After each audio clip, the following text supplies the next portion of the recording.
yes, one wants to communicate with respects to the the ego, and what I wanted to say is that before one started to practice meditation, before one started to really know about yoga,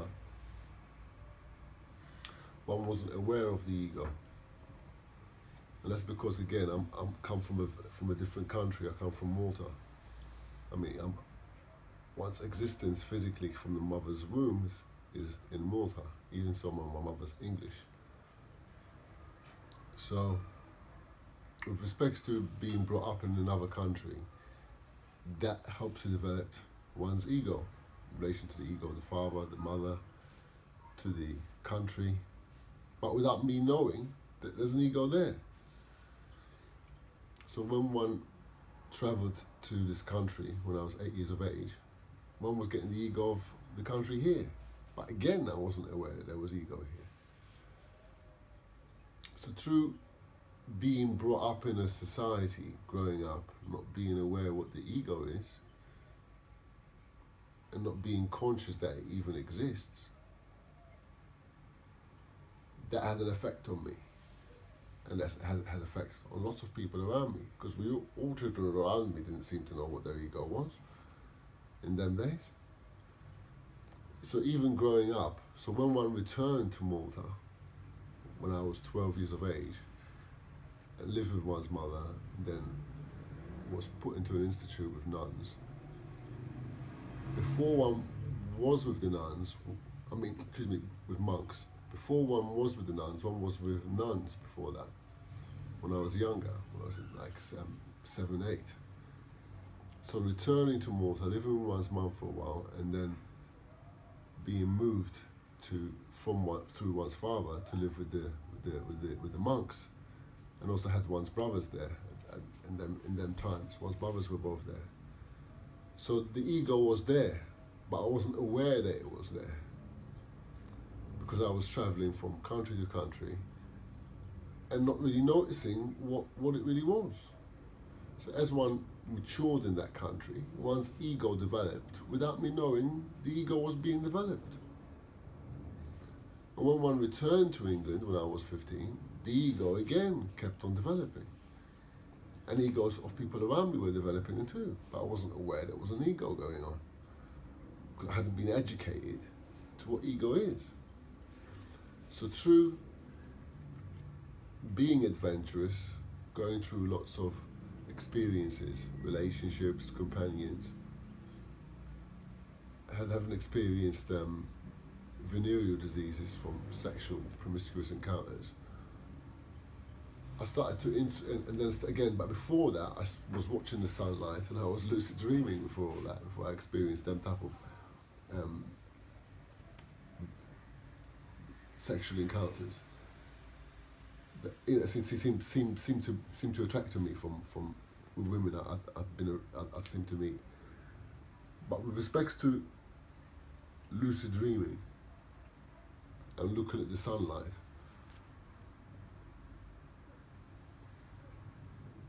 one wasn't aware of the ego then. So when I was looking at the sunlight to help me generate the intelligence from the sun, I was aware that it was also giving a maturity to the ego, but also a heat to the ego. So I wasn't aware of that. So through practicing conscious dreaming first, integrated with breathing practices, one was able to enter into the level of conscious dreaming, lucid awareness, etheric lucid awareness, and enter into lucid dreaming. So through having generated enough sunlight from the sun, I was able to leap out one's body and see myself asleep. So even then, even so I'd seen myself asleep, even so I travelled to the country where one entered into existence, Malta, in one's lucid dream, and travelled to where I wished to be, where the sun was. What even then? I didn't realise that I had an ego. what ego was. For some reason, that nature or people seem to kind of keep it disguised from me.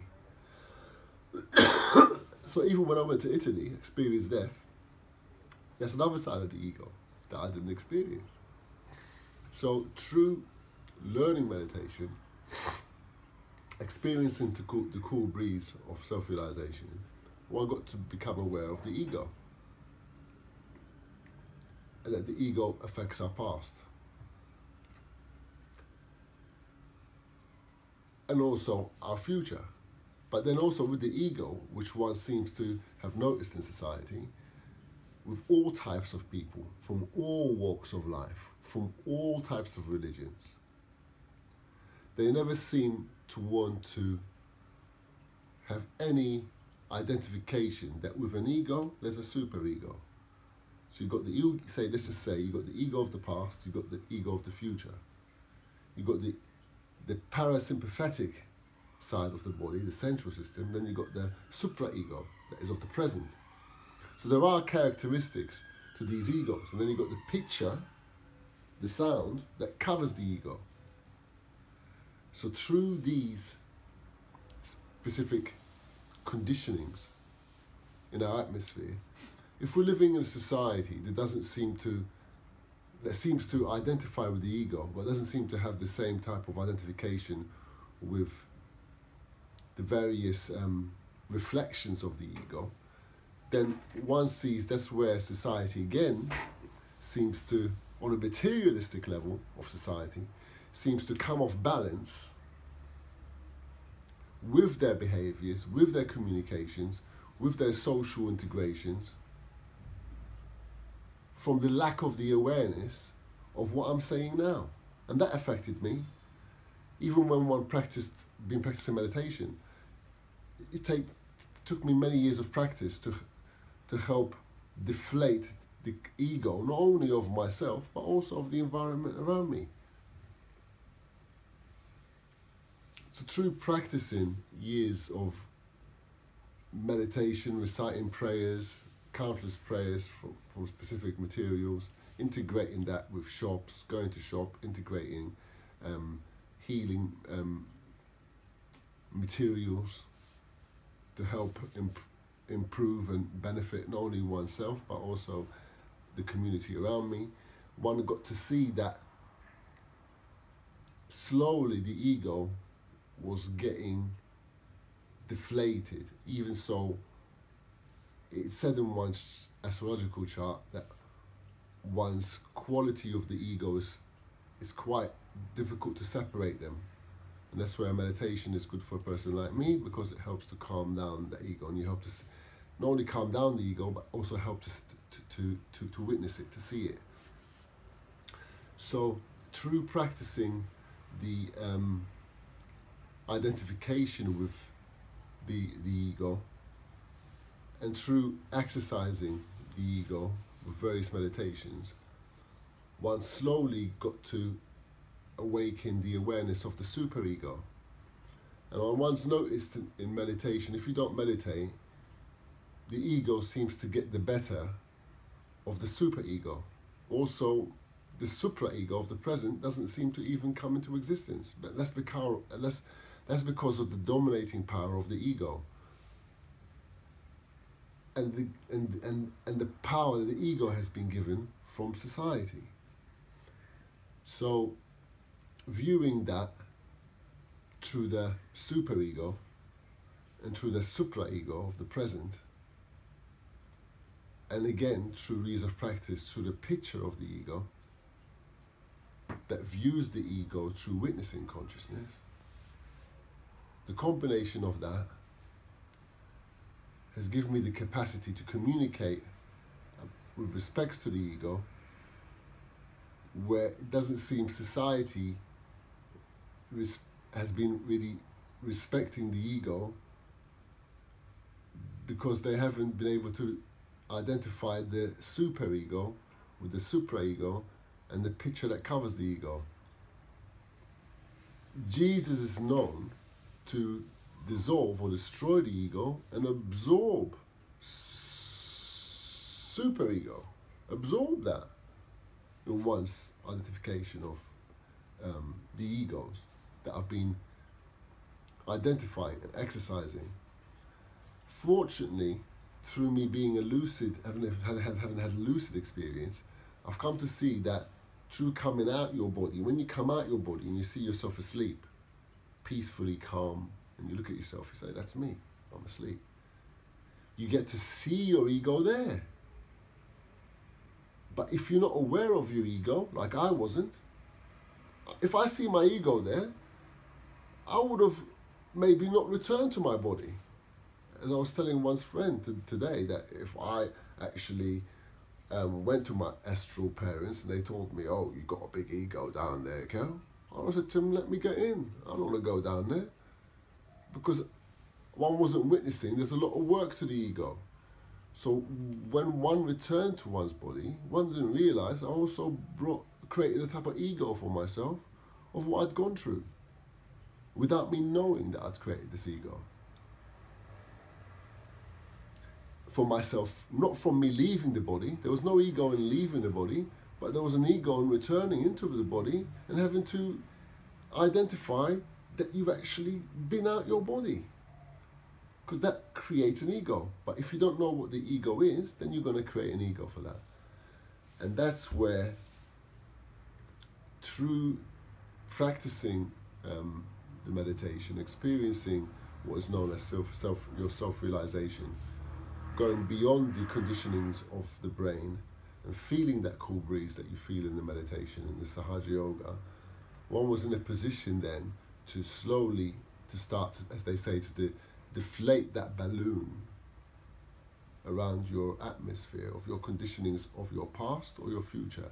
So you got your conditionings, your ego, your condition of your past, where you're imagining that in the past you were really beautiful and everybody used to take pictures of you, and god damn it, you're not as beautiful like you used to be. So maybe because you've made so much money, you're going to get your face done, your nose job, your tits lifted, your bum raised, and you're going to look gorgeous again. So that can be the ego side of an individual. And then you got the super ego, where people don't seem, even in America, they don't seem to talk about the super ego, or because they're afraid of the super ego. Because the super ego is, it can smack the bottom of the ego. And nobody wants, the ego doesn't want the bottom smacked. So the ego likes just to keep itself on as the star, so it just keeps itself in all the attention. But because so much neglect and so much abuse of the ego is going on in society, through the meditation has been guiding me now to share the awareness of the superego, the supraego, and the picture that covers the ego, to help calm, cool, warm up, sort of heat up and cold up that ego that seems to be killing people, making people destructive against themselves, ignorant, arrogant, aggressive people, deceitful, and that's all related to the ego. But the superego gives the possibility to enter into the supraego, where you say in the superego, you could say in the future, I'm going to be the best person. In the future, I'm going to, on a materialistic level, you could say on the future, I'm going to have lots of power. I'm going to be able to have control over lots of people in the future. You could collate that to the superego. Or the superego, maybe one day I'm going to be like Jesus. I'm going to resurrect from all the ups and downs of this world and fly right up to the God. Again, on the supraego, you can say on the supraego, which is, again, is a very deceptive one. It's taken me years to see the supraego. And the supraego is the type of ego is like, can I have steak and chips, please? You give me steak and chips.